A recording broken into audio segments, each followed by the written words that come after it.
So let me know if your food sound is good.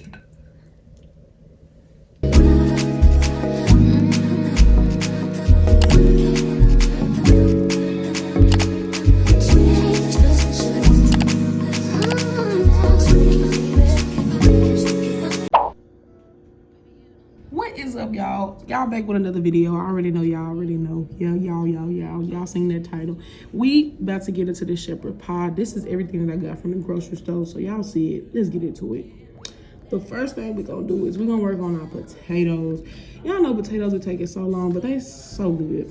So we just gonna really peel them up. After you peel them up real good to your own personal likeness, because if you want some skin, you can leave some skin. That's what you decide to do. I decided this time I don't want to leave no skin, because I usually leave skin because skin is flavor, but I didn't leave no skin. So do whatever you feel in your heart to make your mashed potatoes taste the best. Don't forget to clean up though, because yeah, I be seeing y'all cooking videos, nasty. I give my potatoes a good little rub down before I just start slicing them, because I don't like that potato-y feel that be in your hand.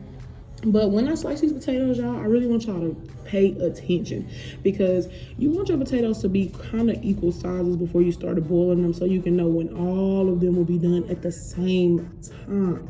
So I took my time and made sure they were the same size. Like if you watch here, I'm gonna cut 3 different ways the long way, or 3 different slices the long way, and I take my ends and I cut those into 4. Then I take that middle piece and I cut it into 6. So everything is now cut up. We can move straight to boiling. Boiling is very self-explanatory. If you need a video on boiling, you need to go watch another stuff, period. But get that water in there real good. You rinsed them off already, so throw them straight to the boiler. Now I know my water look a little seasoning. That's the seasoning, y'all. Put that cream cheese on the oven, y'all. One thing I always do is never remember to do the cream cheese, and you need your cream cheese at room temp to make some good mashed potatoes. So we move to the meat. Y'all see, this meat was too much for just shepherd's pie, because it's just me at home. It's because me and Carter, we ain't both eating shepherd's pie. So I'm gonna cook this half, but then this other half, make sure you put it in like a freezer bag, and not just like a regular Ziploc, because you don't want your meat to have like freezer burn stuff on there, because that's nasty. Again, people, clean up. I don't know how many cooking videos I watched, and I was just like cringing over the fact they didn't clean up. Like, I know y'all see that stuff in the background, but I just moved. So mind your business. Mind your business. Because I'm trying to be like you, my boy. No, but for real, just make sure y'all clean up after yourselves, because that's going to help you clean. It's going to help you cook better, and it's going to help you just overall get done faster. So we're moving on to the vegetables. Now, you cut your vegetables how you want to cut your vegetables. I'm going to cut my vegetables how I want to cut my vegetables, but I decided to add bell pepper in this mix because my original recipe, or a lot of the recipes that I saw, they didn't use bell pepper, but bell pepper is like a good flavor, especially with ground meat to me. So onion was already called for. If you don't like onion, don't use onion, but if you like onion, you already know the flavor and the power that it's going to bring to the savoriness of your delicious meal. So put that onion in there, baby. Do it like it's your birthday, because man, it's going to taste good. Now, we got the meat. It's all been prepped. Everything that we needed for the meat. I don't know why I did that with this one instead of doing the whole mat. That's why I got the mat, but y'all know I'm slow. But just go ahead and get that meat together as much as you can. Get it good and brown, because you don't want it to be halfway done. This ain't one of them things where cook halfway, then you cook halfway in the oven. No, the oven is like a stewy portion. Now, this part of the video, I'm not going to speed up. That was a can of Rotel. But like I said, I'm not speeding up this part of the video, because this is my flavor. Like, this is how I made my shepherd's pie turn into shepherd's pie, and not just mashed potatoes with some meat on the bottom. Now, that's literally originally called for in the recipes, like whatever vegetables you want to use. And I added that Rotel just on my own, because I like the flavor of tomatoes when it comes to ground meat as well. That's some beef stock. I'm gonna shake it up, because I forgot to shake it up, but just shake up your stock whenever you get it, because you never know how long it's been sitting on that shelf. But shake up that stock really good. Get it in there. Now, when you're adding this beef stock, you don't want to add too much, because I personally am going to use a gravy pack instead of a homemade gravy. Now, if you were going to do a homemade gravy, from what the recipes that I were looking at were saying, was you just use that beef stock and add some flour. Now, homemade gravies, to me, unless you know what you're doing, they taste like flour. I don't know what I'm doing. So what I do is get them packs. Y'all seen them at the beginning, but I haven't used them yet, because I put that in closer towards the end, right before we put it in the oven. But to just cook everything down, because those vegetables aren't frozen and everything, I just go ahead and put everything in the pot, put it on medium high, and I'm gonna turn it down even more later on. But just make sure that you are checking up on that, keeping an eye on that, because we got to get into the best part of it all, and that's the seasonings. So I'm gonna show y'all really what I put in there. As I put it in there, I think I did that, but that's garlic salt, same as what I put inside of the mashed potatoes to get that boiling. I think my next seasoning, yeah, is pepper. I kind of season not everything the same way, but for the most part, my ground meat mixture for seasonings is exactly the same when it comes to like different recipes. So I just use the regular, your salt of your choice, and my salt of choice is garlic salt because I don't like regular salt like that. We got to get some Tony Satchers. If you ain't got no Tony Satchers, you just get some seasonals, some Lawry's, some what's that other Cajun one that everybody be on? Y'all know what I'm talking about. Drop it in the comment section below. If you listening, I know you listening because you're gonna drop it in the comment section below. But it's another Cajun season that everybody always use, and there's not Tony Satchers. But yeah, just don't be one of them people that put your whole cabinet in your ground meat, because that don't be tasting good. Like, I don't like the flavor of lemon pepper and ground meat. I don't like the flavor of the everything bagel seasoning and ground meat. Like, I've had some crazy, when I tell y'all crazy, concoctions on my ground meat. So I'm very particular. That should be a garlic or onion powder. Very, very standard as far as like your go-to seasonings for ground meat. I think that's minced garlic. Yes, I do minced garlic and real raw. I minced garlic, minced onions and real raw onions. So yeah, judging mama, not me. But I like the flavor of onion in my food, so I do it seasoning wise as well as fresh if I can. What's my next seasoning? Oh, I put a little bit of black pepper in there, just not black pepper, red pepper flakes, just to give it some kick. Because if you really look into shepherd's pie, it's just a fancy, to me, mashed potato. Like, because you're putting gravy in the meat and then you cook it in there like a casserole. Oh, I did put a little bit of soy sauce in there too. Now, soy sauce wouldn't have been my number one go-to of choice. If I had some liquid smoke or something, I would have used that. But that soy sauce is going to give it some flavor. That's all we were trying to do. Like, when I tell y'all, I ate on this shepherd's pie for like 4 days, like it was meal prep. Because as y'all can see, I made a container full. And like I said, it's just meat. So when I was eating that thing, girl, for days, I was okay with eating that thing for days, okay? So just make sure it's really, really good, especially at this portion. You really just want to make sure everything is going to cook down and cook together. I put everything in that pot that I wanted in my ground meat besides the gravy packages at this point. So I think I'm about to lid it up and close it up. Yeah, so lid that bad boy, let it cook, because like I said, them vegetables was frozen. Now we finna move on to our potatoes, y'all.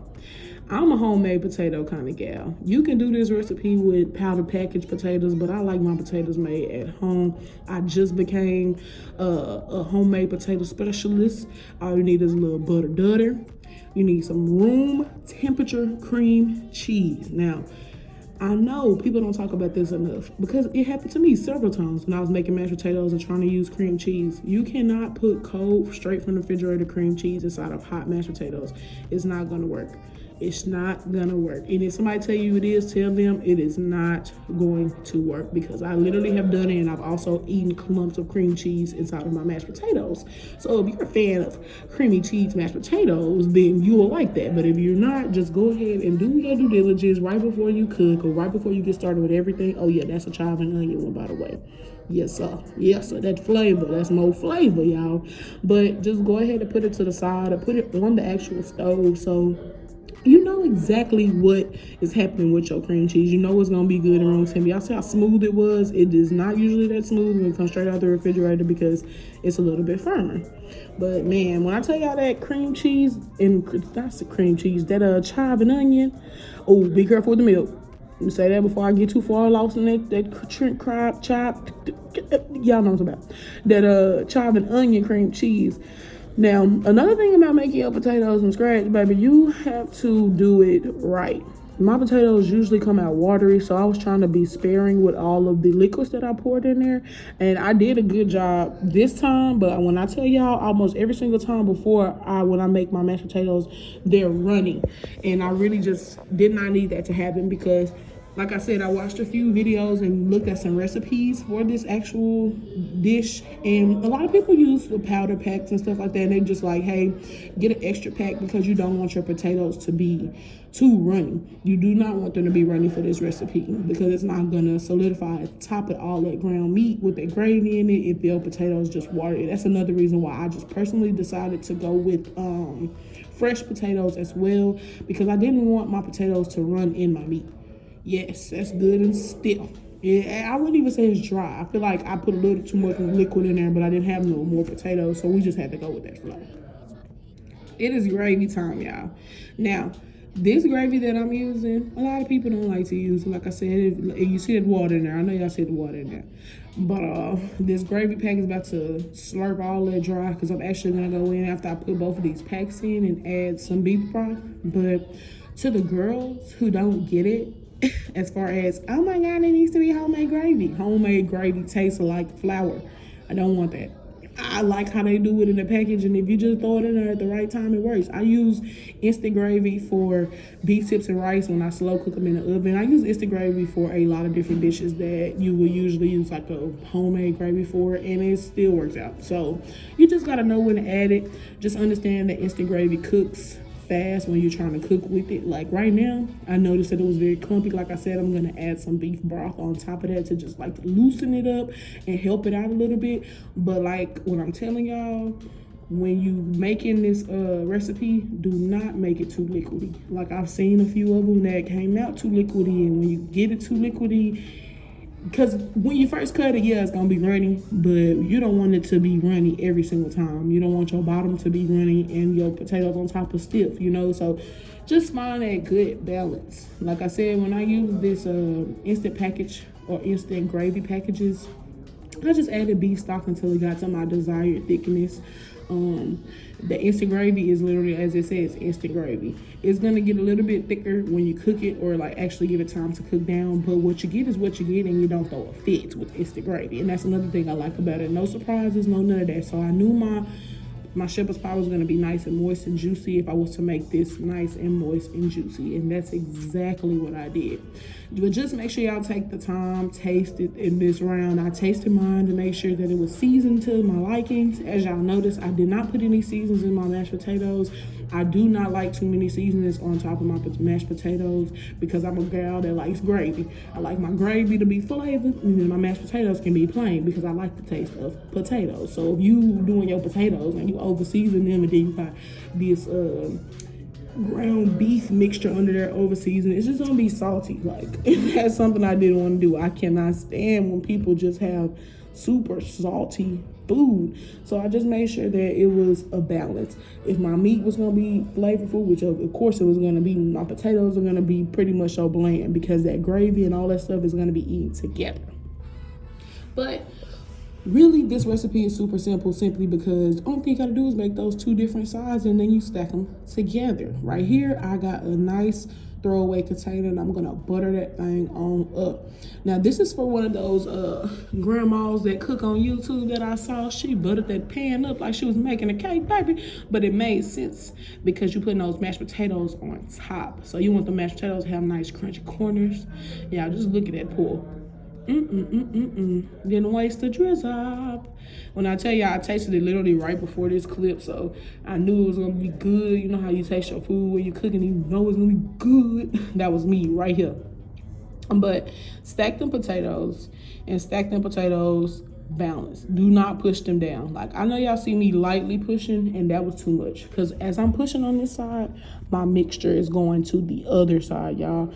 Like by the time I made it to the other side of the pan with the mashed potatoes, the other side was higher than this side. Now, did I notice it when I was eating?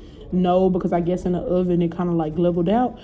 Because even when it got like solidified in the fridge after a few days, it still wasn't like uneven or anything like that. Like I checked the inside of it, but this right here, I was nervous because when I tell you I got to the other side and it was hot, and I was like, dang, I must have put too many mashed potatoes on that side. But you know, it's a casserole, so it's gonna do its due in the oven. That's when it's gonna be like fix myself time.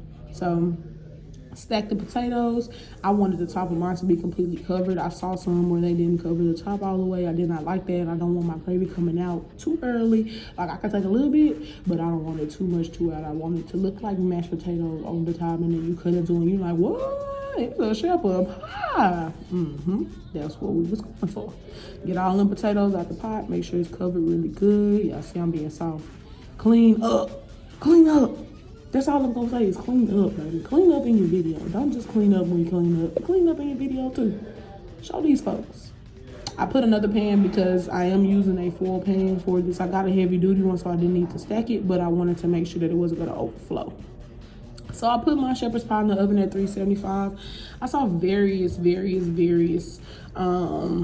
recipes, and y'all, here she go looking beautiful. But I saw a lot of recipes for a lot of different cooking times. Choose between 350 and 375. If your oven is from hell, put it on 350, baby. But my oven is not. My oven cooks like a white woman, so I had to put it in there on 375 and had to make sure it was real good. But y'all, I took it out 10 minutes. I put it in there for 30 minutes. I took it out 10 minutes till 30, which was 20. After 20, put that cheese on top. Not too much now, just a little bit, because this is not a cheesy dish. But y'all, just look at it. It came so good.